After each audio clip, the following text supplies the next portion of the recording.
আগে এই ভিডিওটা কোনো মেয়ের দেখো, দিকে তাকাবে না, তারপরে চোখ কিছু বন্ধ করে বলবো। গাড়ি হ্যাঁ? চালাবে। কি মজা আছে ভিডিওটা দেখো পুরোটা, ঠিক ও আছে বাবা, ভাই? এ বউটা তো মরে গেছে, পালাই।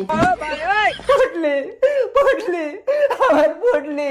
কেঁদো না, শান্ত হও। বউ মরেছে তো কি হয়েছে, আমি তোমাকে বিয়ে করব। মোতালি, তুমি আমাকে বিয়ে করবে? হ্যাঁ করব। চলো বিয়ে করবো। বুঝি বুঝি অ্যাক্সিডেন্টে শুধু তুই মরেছিস, তোর স্বামী মরেনি পুটলি।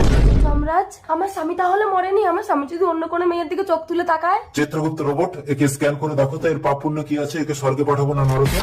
স্ক্যান স্ক্যান স্ক্যান কমপ্লিটেড, এর কোনো পুণ্য নেই, স্বামীকে সন্দেহ করে এ নরকে যাবে যাবে। ও যমরাজ, আমাকে নরকে পাঠিও না, আমি তোমাকে ভীষণ ভালোবাসি। ঠিক আছে, সুন্দরী মেয়েদের আবার পাপ হয় নাকি? চিত্রগুপ্ত রোবট, এর সমস্ত পাপ ডিলিট করে দাও। ওকে জমরাজ, পাপ ডিলেট ডিলেট। সুন্দরী, এবার আমি তোমাকে স্বর্গে পাঠাবো। না না, ওকে মরতে গিয়ে আবার স্বামীর সেবা করে পুণ্য করে আসতে হবে, তবেই স্বর্গে যেতে পারবে পারবে। মরতে, তার বাড়ি থেকে আবার জীবিত করতে হবে।